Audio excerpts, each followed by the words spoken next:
రాయలసీమ అంటే కరువు జిల్లాలు, పశువులకు కూడా నీళ్లు దొరకలేని పరిస్థితుల్లో కూడా డొక్కల కరువు ఇవన్నీ కూడా చూసిన ప్రాంతం మంది రాయలసీమ కూడా.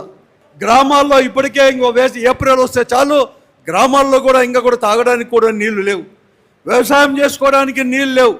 అందుకోసం మన పెద్దలు ఇప్పుడే కాదు, ఈ రాయలసీమ కరువు తీరాలంటే, ఇక్కడ కూడా పారిశ్రామిక అభివృద్ధి చెందాలంటే, తాగునీరు లభ్యం కావాలంటే కృష్ణా జలాలు మాత్రమే శరణమని చెప్పేసి అనేకమైన ఉద్యమాలు పోరాటాలు కూడా చేశారు. ఆ పోరాటాల ఫలితంగా కూడా రాజకీయ పార్టీలు, కాంగ్రెస్ పార్టీ కావచ్చు, మనమంతా కూడా ఒకప్పుడు ప్రాతినిధ్యం వహించిన ఇప్పుడు వైఎస్ఆర్ కాంగ్రెస్ పార్టీ కావచ్చు, తెలుగుదేశం పార్టీ కానీ ఇతర కమ్యూనిస్టు పార్టీలు అన్నీ కూడా కృష్ణా జలాలు మళ్లించాలని చెప్పేసి అనేక ఉద్యమాలు కూడా చేయడం కూడా జరిగింది. ఎప్పుడో పూర్తి కావాల్సిన ప్రాజెక్టులు కానీ పూర్తి చేసుకోలేకపోయాం. ఇవన్నీ కూడా దృష్టిలో పెట్టుకొని ఆ రోజు ఎన్టీ రామారావు గారు 1985లో అనుకున్నాను హంద్రీ నీవా ప్రాజెక్టు కూడా, అంటే అక్కడ హంద్రీ నీవా సుజల స్రవంతి ప్రాజెక్ట్ అని చెప్పేసి ఒడిశాలో ఫౌండేషన్ వేసి శ్రీశైలం ద్వారా ఇవన్నీ కూడా తీసుకొని పోవాలని చెప్పి కర్నూలు జిల్లాకు కానీ, అనంతపురం జిల్లాకు కానీ, చిత్తూరు అలాగే కడప జిల్లాకు తీసుకొని పోవాలని చెప్పేసి ఒక ప్లాన్ చేసి 85లో ఫౌండేషన్ కూడా వేయడం జరిగింది. ఆ తర్వాత మళ్ళీ దాన్ని ముందుకు కూడా తీసుకొని పోలేకపోలేని పరిస్థితి. అలాగే ఇక్కడ కూడా కోట్ల విజయభాస్కర్ రెడ్డి గారు కానీ, అలాగే ఇక్కడ కూడా ఈ ప్రాంతానికి ఇవన్నీ కూడా ఎస్ఆర్బీసీ నీరు ఇచ్చేదానికి కూడా కొద్దో గొప్ప కూడా ప్రయత్నం చేసి కూడా ఎంతో కూడా సహాయం కూడా చేయడం జరిగింది. ఆ తర్వాత 85లో ప్రారంభించింది ఫౌండేషన్ వేసిందని ఎక్కడ కానీ ఎవరు కానీ చేయలేదు. మళ్ళా 95లో అనుకున్నాను, ఇప్పుడే రాంభూపాల్ గారు చెప్పారు, 95లో చంద్రబాబు నాయుడు గారు ముఖ్యమంత్రి అయిన తర్వాత మరొక మారు అదే 40 టీఎంసీలకు కూడా ఇక్కడే ఉరవకొండలో కూడా 95 నేను అనుకున్నాను ఫిబ్రవరి 11 మార్చి 11 అనుకున్నాం, మరొక మారు కూడా ఫౌండేషన్ కూడా వేయడం జరిగింది. ఆ తర్వాత మళ్ళా 3 సంవత్సరాలు దానికి అతి గతి లేదు, ముందుకు కూడా పోలేని పరిస్థితి కూడా. మరొక మారు మళ్ళా 99 అంటే 40 టీఎంసీల నీటిని మళ్ళా హంద్రీ నీవాలో 5 టీఎంసీలకే కుదించి కేవలం తాగునీటి ప్రాజెక్టుగా దాన్ని మార్చేసి మరొక మారు కూడా 99లో కూడా ఆత్మకూరు దగ్గర జూలై 11 అనుకున్నాక అప్పుడు జూలై 15, 16 తేదీనో మరొక మారు కూడా ఫౌండేషన్ వేయడం కూడా జరిగింది.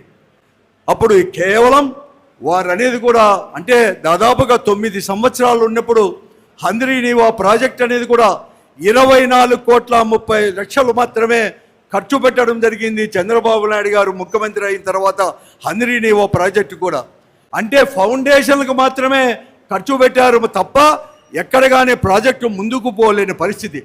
ఆ పరిస్థితుల్లో పెద్దలందరూ కూడా ఈ వేదిక పైన కూడా చాలామంది కూడా ఉన్నారు. రాజశేఖర్ గారు రాయలసీమ మూమెంట్ అని చెప్పేసి, రాయలసీమ ఉద్యమం అని చెప్పేసి ఆయన మాత్రం కేవలం ఉద్యమాలకు మాత్రం పరిమితం కాలేదు, ఫౌండేషన్లకు మాత్రం పరిమితం కాలేదు. డాక్టర్ వైఎస్ రాజశేఖర్ గారు 2004లో ముఖ్యమంత్రి అయిన తర్వాత ఎక్కడైతే చంద్రబాబు నాయుడు గారు 40 టీఎంసీలకు ఎక్కడైతే ఫౌండేషన్ ఇచ్చినాడో ఉరవకొండలో అక్కడే దాని పక్కనే మరొక మారు 40 టీఎంసీలకు జీవో ఇస్తూ 5 టీఎంసీలు 40 టీఎంసీలకు కూడా జీవో ఇస్తూ అక్కడే కూడా ప్రారంభించి ఆ పనులు కూడా ప్రారంభించి 6,834 కోట్ల 6,850 కోట్ల రూపాయలతో కూడా ఒక ప్రాజెక్ట్ కాస్ట్ అనేది కూడా నిర్మించి 40 టీఎంసీలతో 6,05,000 ఎకరాలకు సాగునీరు అలాగే తాగునీరు కర్నూలు కావచ్చు, అనంతపురం ఉమ్మడి కర్నూలు కానీ, అనంతపురం కానీ, అలాగే చిత్తూరు కడప జిల్లాలకు కూడా ప్రాజెక్టు ద్వారా లాభం చేకూర్చాలని చెప్పేసి కూడా ప్రారంభం కూడా చేసుకోవడం కూడా జరిగింది. కానీ అంతేకాదు ఇక్కడ కూడా అంటే గాలేని నగిరి కానీ, తెలుగంగ కానీ పూర్తి సామర్థ్యంతో అవన్నీ కూడా చేయాలంటే ఈరోజు ఇవన్నీ కూడా అలాగే సోమశీల వరకు కూడా ఇవన్నీ కూడా మన అందరూ కూడా లాభం పొందాలంటే అని చెప్పేసి ఎవరు కానీ ఆలోచన చేయలేదు. గతంలో ఉండే ముఖ్యమంత్రులు కూడా పోతిరెడ్డి హెడ్ రెగ్యులేటర్ని ఆ రోజు 11,000 క్యూసిక్కులు ఉండే పోతిరెడ్డి హెడ్ రెగ్యులేటర్ని ఒకే మారు 44,000 క్యూసిక్కులతో పెంచిన ఘనత ఆ రోజు ముఖ్యమంత్రిగా ఉన్న డాక్టర్ వైఎస్ రాజశేఖర రెడ్డి గారిది కూడా. ఇది ఆషామాషైన విషయం కాదు. రాజకీయ పార్టీలు అలాగే మరీ ముఖ్యంగా తెలంగాణ ప్రాంతం వారు అలాగే ఈరోజు కోస్తా ప్రాంతం వారు నాగార్జున సాగర్ నీళ్లు తీసుకున్న సాగర్ డామ్ ద్వారా నీళ్లు తీసుకున్న వారు అందరూ కూడా ఈ 44,000 క్యూసెక్కులు చేస్తే శ్రీశైలం నుంచి నీరంతా కూడా అలాగే పోతాయి, మాకు ఏమి వస్తాయని చెప్పి వీళ్ళందరూ కూడా వ్యతిరేకించిన అఖిలపక్ష మీటింగ్ అనేది కూడా 2005లో నేను అనుకున్న, నాకు బాగా మత్తుకుంది. 2005లో 4 నేను అప్పుడు పార్లమెంటు సభ్యుడిని. ఆ రోజు అన్ని రాజకీయ పార్టీల నుంచి కూడా, ముఖ్యంగా ఆ రోజు సిపిఐ నుంచి నారాయణ గారు, అలాగే అక్కడి నుంచి సిపిఎం నుంచి కూడా శ్రీనివాసులు గారు, ఆ రోజు వర్కింగ్ ప్రెసిడెంట్ రాఘవులు గారు ప్రెసిడెంట్ ఉంటే వారు, ఇతర నాయకులు, తెలుగుదేశం వారు అందరూ కూడా కలిసి కూర్చొని ఒప్పించేవారు కూడా మీకు ఏ రకంగా కూడా మీకు అనేది కూడా నష్టం అనేది కూడా వాటిల్లదు. ఈరోజు శ్రీశైలంలో ఒక పూడిక వలన కానీ, తుంగభద్ర డ్యాంలో ఉన్న పూడిక వలన కానీ దాదాపుగా నికర జలాలే 130 టీఎంసీల పైన కూడా సముద్రం పాలవుతున్నాయి. వరదలు వచ్చినప్పుడు కూడా నీళ్ళన్నీ కూడా సముద్రం పాలవుతున్నాయి.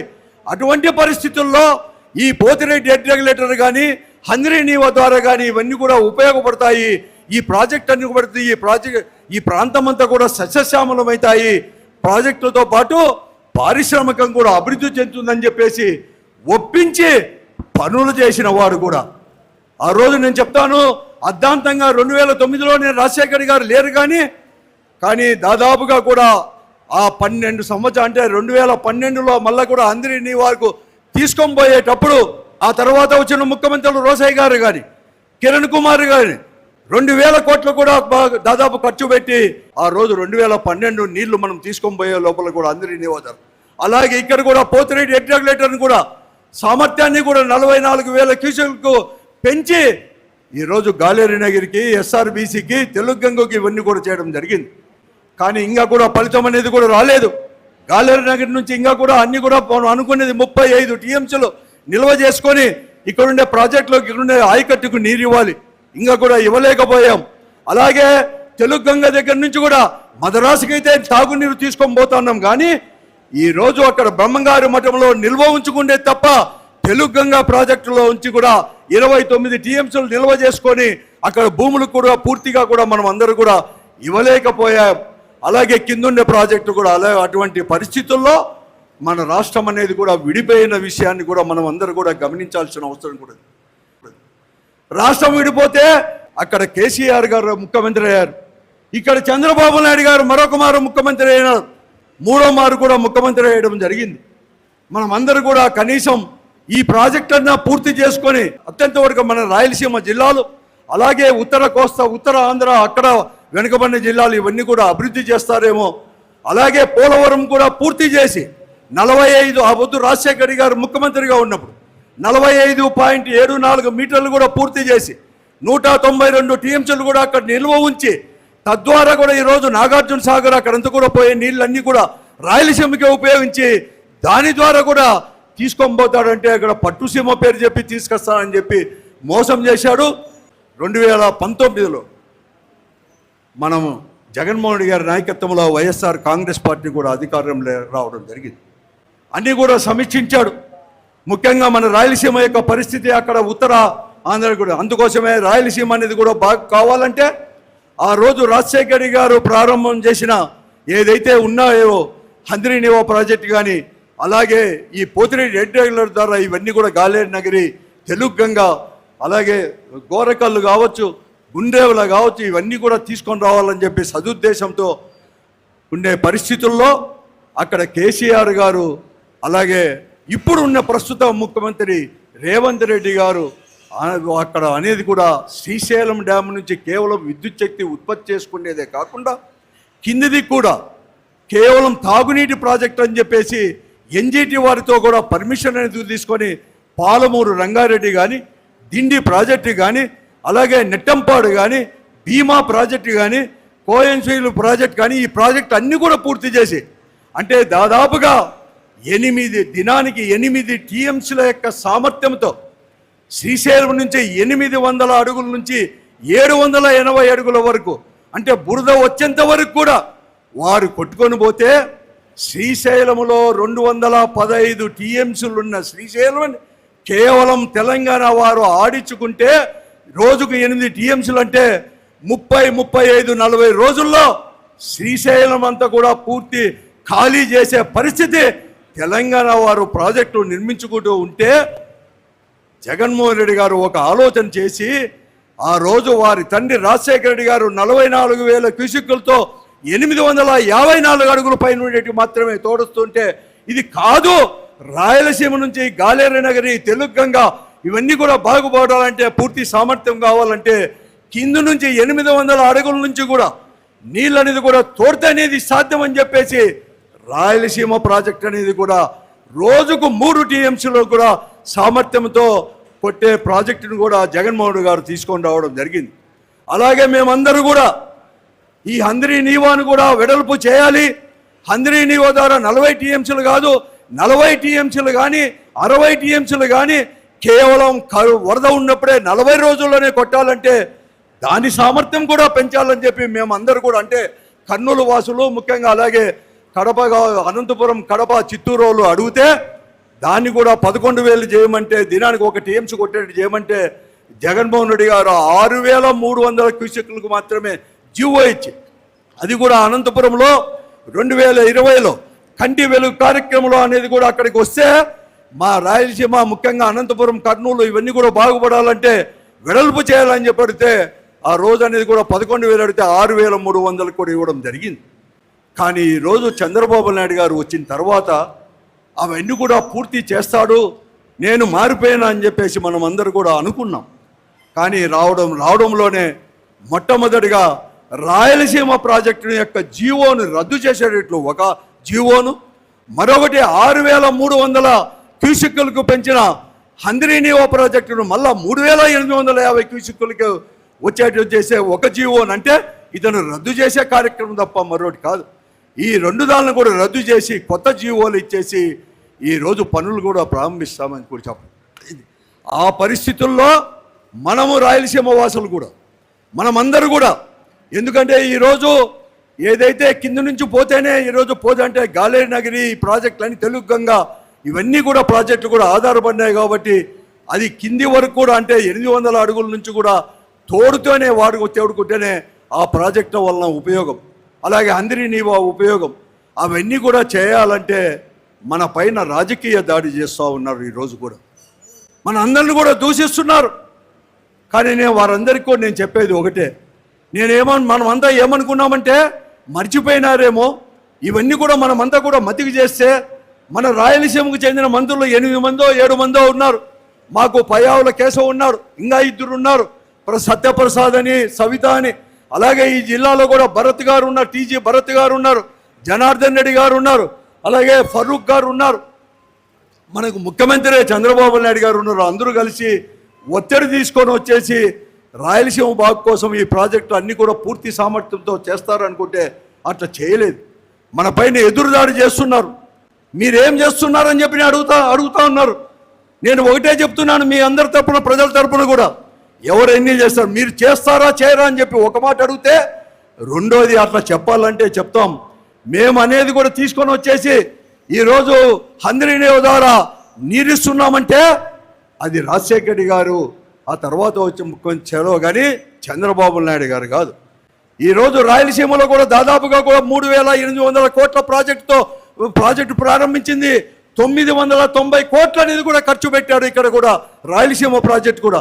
అవన్నీ చేశామంటే అది జగన్మోహన్ రెడ్డి గారు కూడా కారణం అనేది కూడా చెప్పాల్సిన అవసరము, బాధ్యత కూడా మన పైన కూడా ఉంది. ఈ ప్రాజెక్టు పూర్తి చేయించుకోవాల్సిన బాధ్యత కూడా ఉంది. ఈరోజు నేను అడుగుతున్నాను, కేశవ్ గారు వీళ్ళంతా కూడా మాట్లాడతారు. కేశవ్ గారిని ఒకటే నేను చెప్తున్నాను, కేశవ్ గారు ఆ రోజు జరిగిన అభివృద్ధి కానీ, ఈరోజు ఈ రాయలసీమ అనేది కూడా ఈ ప్రాజెక్టు పూర్తి చేసుకోవాల ఆవశ్యకత కానీ, పూర్తి సామర్థ్యంతో చేసిన ఆవశ్యకత కానీ మీకు తెలియకపోవచ్చు కానీ మీ మంత్రి సహచరుడు భరత్ గారు తండ్రి టీజీ వెంకటేష్ గారిని అడుగు, ఆయన చెప్తాడు ఈ రాయలసీమ వాసుల యొక్క పరిస్థితి, ఈ ప్రాజెక్టు పూర్తి చేసుకోవాల్సిన ఆవశ్యకత. దానికైనా అప్పుడైనా కానీ చంద్రబాబు నాయుడు గారి పైన ఒత్తిడి తీసుకొని వచ్చి ఆ ప్రాజెక్టులు పూర్తి చేయండి. కానీ దాని గండి కొట్టి చంద్రబాబు నాయుడు గారితో పాటు మీరు కూడా చరిత్ర హీరోలు కావద్దండి అని చెప్పేసి ఇప్పుడుండే మంత్రులు కానీ ఇప్పుడుండే పాలకులు కూడా నేను హెచ్చరిస్తూ ఉన్నాను, కావద్దండి అని చెప్పి నేను హెచ్చరిస్తున్నాను.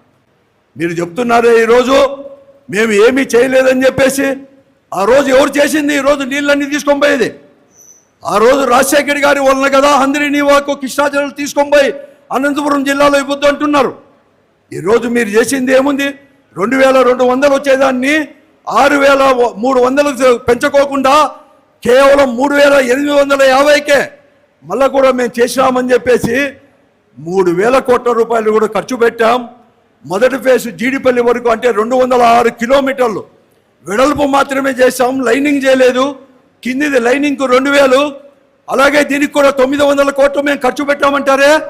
నేను కేశవ్ గారిని వారందరినీ కూడా ఒకటే నేను అడుగుతున్నాను ఈ వేదిక ద్వారా కూడా, మీరు నిజం చెప్పండి. 3850 సామర్థ్యంతో మీరు చెప్పినట్టుగా 8 నెలలు అంటే జూలై 18 నుంచి మార్చి 21 వరకు అంటే దాదాపుగా కూడా 8 నెలలు 240 రోజులు పైబడి కూడా అంటే 3850 కాదు 3600 క్యూసెక్కులు కొట్టినా కూడా 3 రోజులకు టీఎంసీ కావాలి. అంటే 82 టీఎంసీలో కొట్టి ఉండాలి. కానీ 52 టీఎంసీలే కొట్టినారంటే మీరు పెట్టిన సామర్థ్యం అనేది 3850 ఉందా, 2600కు మాత్రమే ఉందా? అంటే దీని అనుసంధానం అనేది కూడా చేస్తే అక్కడ కడప జిల్లాలో ఉన్న, అలాగే కర్నూలు చిత్తూరు జిల్లాలో కూడా కుప్పం వరకు కూడా ఈరోజు అవన్నీ తీసుకొని దాదాపుగా 1.5 లక్షల ఎకరాల ఆయకట్టు అనేది కూడా ఉంది హంద్రీ నీవా ద్వారా. ఆ 1.5 లక్షల ఎకరాలకు ఈ రాయలసీమ ప్రాజెక్ట్ ద్వారా అక్కడ ఇస్తే, కడప చిత్తూరుకి ఇస్తే ఆ 1.5 లక్షల ఎకరాలకు కూడా ఉమ్మడి అనంతపురం జిల్లాలో, ఇక్కడ కూడా కర్నూలు జిల్లాలో కూడా అదనంగా ఆయకట్టుకు అంటే ఇప్పుడు హంద్రీ నీవా ద్వారా కర్నూలుకి ఏదైతే 85,000 ఎకరాలకు ఉందో దానికి అదనంగా కూడా 75-80 వేల ఎకరాలకు కూడా అదనంగా మళ్ళీ కూడా ఆయకట్టు కూడా వచ్చేదానికి ఉంది. అలాగే ఈరోజు పద్దకొండ కృష్ణగిరి దగ్గర నుంచి కూడా డోనుకు కూడా చెరువులకు కూడా నీళ్ళు ఇచ్చేదానికి కూడా అవకాశాలు కూడా ఎంతో కూడా ఉన్నాయి. ఎంతో కూడా ఇంతేకాదు ఈరోజు రాయలసీమ ప్రాజెక్టు వల్ల కూడా మా యాడికి ద్వారా సింగనమల్ల నియోజకవర్గంలోని ఎంపీఆర్ కూడా కేవలం గ్రావిటీ వల్ల కూడా ఈ రాయలసీమ ప్రాజెక్టు వల్ల తీసుకొని పోయడానికి కూడా అవకాశాలు కూడా ఉన్నాయి. ఇంత ఉపయోగంగా ఉన్న ఈ రాయలసీమ ప్రాజెక్టు మనమందరూ కూడా సాధించుకోవాల్సిన అవసరము బాధ్యత మనందరి పైన కూడా ఉంది. అలాగే హంద్రీ నీవాను కూడా దినానికి 1 టీఎంసీ తోడేటట్లు 11,000 క్యూసెక్కులు కూడా పెంచుకోవాల్సిన బాధ్యత కూడా ఉంది, మన పైన ఉందని చెప్పి నేను మనవి చేస్తున్నాను. ఈరోజు మంత్రులు చెప్తా ఉన్నారు 3 టీఎంసీలు దినానికి కొడితే 854 అడుగుల కింద కేవలం 40 టీఎంసీలు ఉంటాయి. తెలంగాణకు అనేది కూడా వీళ్ళే పంచుతా ఉన్నారు. తెలంగాణకు అర్థం పైన పోతే 20 టీఎంసీలకు మనం అందరూ కూడా కొట్టాడాలని అంటున్నాం. అయ్యా కేశవ్ గారు, అలాగే మంత్రులకు అందరికీ నేను మనవి చేస్తున్నాను, ఇది 3 టీఎంసీలు 800 అడుగుల నుంచి అంటే 854 అడుగుల వరకు కూడా అక్కడ కూడా 4 టీఎంసీలు రోజుకు ఈ పోతిరెడ్డి హెడ్ రెగ్యులేటర్ ద్వారా, ఎందుకంటే పోతిరెడ్డి హెడ్ రెగ్యులేటర్ని 80,000 క్యూసెక్కులకు పెంచేదే కాకుండా పోతిరెడ్డి పాడును కూడా 80,000 క్యూసెక్కులకు కూడా వెడల్పు కూడా చేయడం జరుగుతూ ఉంది. దీని ద్వారా 4 టీఎంసీలో 800 అడుగుల వరకు కూడా అంటే 854 నుంచి 800 వరకు కూడా ప్రతిరోజు కూడా నీరు వస్తానే ఈ రాయలసీమ ప్రాజెక్ట్ ద్వారా 3 టీఎంసీలు అంటే దినానికి 7 టీఎంసీలు కొట్టే సామర్థ్యం ఈ పోతిరెడ్డి రెగ్యులర్ కింద ఉండే ఈ ప్రాజెక్టుల కింద కొట్టే సామర్థ్యం కూడా వస్తుంది. అది ఉండేది. అంతేగాని 854 అడుగుల వరకు కూడా ఈ రాయలసీమ ప్రాజెక్ట్ పనిచేయదనేది అవివేకము. మీకు అనాలోచితంగా చెప్తున్నారా, ప్రజలను తప్పుదారి పట్టించాక చెప్తున్నారా, లేకపోతే మీకు విషయం అవగాహన కాలేదో మంత్రులు కేశవ్ గారే దీన్ని ఆలోచన చేసుకోవాలని చెప్పి నేను కోరుతా ఉన్నాను. ఈరోజు నేను మంత్రులు అందరినీ కూడా కోరేది ఒకటి, మీరు కూడా గట్టిగా, ఎందుకంటే ఆ రోజు మేము ప్రజాప్రతినిధులుగా నేను ఉండొచ్చు ఇక్కడ వేదిక పైన, అప్పుడు రాజశేఖర్ గారు ముఖ్యమంత్రి ఉన్నప్పుడు రాంభూపల్లి గారు ఉన్నారు, అలాగే ఇంకా కూడా అప్పుడు నాకు సాయి అన్న కూడా ఉన్నాడు, సాయి ప్రసాద్ గారు ఉన్నారు. అప్పుడు రాజశేఖర్ గారు అంటే 2004లో ముఖ్యమంత్రి అయినప్పుడు కూడా ఇంకా చాలామంది నాయకులు అందరూ కూడా ఉన్నారు. వాళ్ళ తండ్రిగా పాపిరెడ్డి గారు తండ్రి గారు కూడా ఉన్నారు. ఆ రోజు అందరినీ వాళ్ళు కూడా నడుచుకొని వచ్చారు, ఆయన కూడా పెద్ద ఆయన. ఇటువంటి వారందరూ కూడా ఉన్నారు. కానీ అందరికీ వాళ్ళందరూ కూడా ఆలోచన చేసుకోవాలి. మీ అందరూ కూడా మేము ఆ రోజు ఎక్కడ కానీ మేము అనేది కూడా కేవలం ఏదో మాకు అధికారంలోకి వచ్చినామని చెప్పి మేము ఎప్పుడు కానీ నోరు మూసుకొని మాత్రం ఉండలేదు. మన రాయలసీమ హక్కులకు, మన రాయలసీమ ప్రాంతానికి బాగుపడడానికి మేము గట్టిగా కూడా అడిగాం. బహిరంగ సభల్లో కూడా మేము మాట్లాడాం. మేమందరూ కూడా పార్టీ వాళ్ళు మనకు ప్రతిపక్షమైన చంద్రబాబు నాయుడు గారు ముఖ్యమంత్రిగా ఉన్నా, మనకు సంబంధించిన రాజశేఖర్ గారు ముఖ్యమంత్రి ఉన్నా, కిరణ్ ఉన్నా, రోసయ్య గారు ఉన్నా, అలాగే జగన్ గారు ఉన్నా కూడా ఈ ప్రాంతం దాంట్లో ఎప్పుడు కానీ రాజీ లేని పోరాటం చేసాం. కానీ ఈ ప్రాంతానికి ఎప్పుడు ఇప్పుడుండే ప్రజాప్రతినిధులు, ఇప్పుడుండే మంత్రులు, రాయలసీమ మంత్రులు కేవలం అధికారం కోసం ప్రాకులాడే వాళ్ళు మేము ఎప్పుడుగానే లేము. నిర్భయంగా అడిగాం. ఏనాడు కూడా ఆ ముఖ్యమంత్రులు ఎవరు కానీ మా పైన దురభిప్రాయం ఏర్పరచుకోలేదు.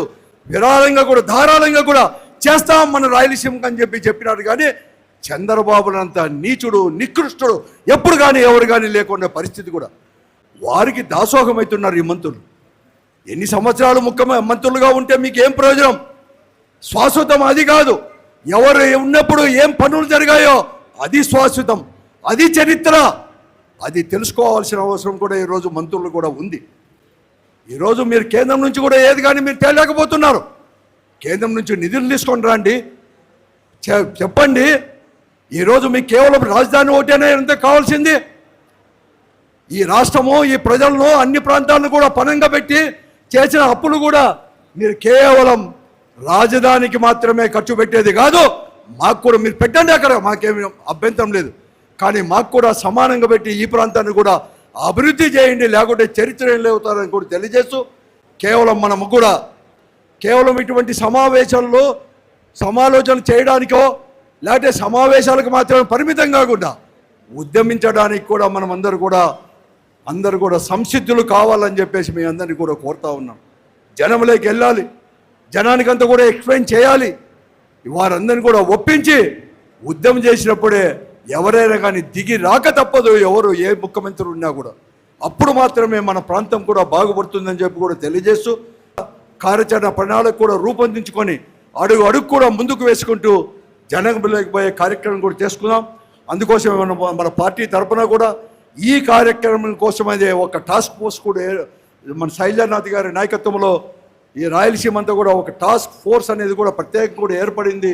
ఆ కార్యక్రమం తీసుకొని ప్రజలకు ఏదో చేయాలనేది కాకుండా మన ప్రాంతం యొక్క అభివృద్ధి, మన పిల్లలు బాగుండాలని చెప్పే ఒక ఉద్దేశంతో గట్టిగా కూడా ఉద్యమంలో కూడా మీ అందరూ కూడా పాల్గొనేటట్లు కూడా సంసిద్ధులు కావాలని చెప్పేసి కూడా కోరుకుంటూ సెలవు తీసుకొచ్చున్నాను.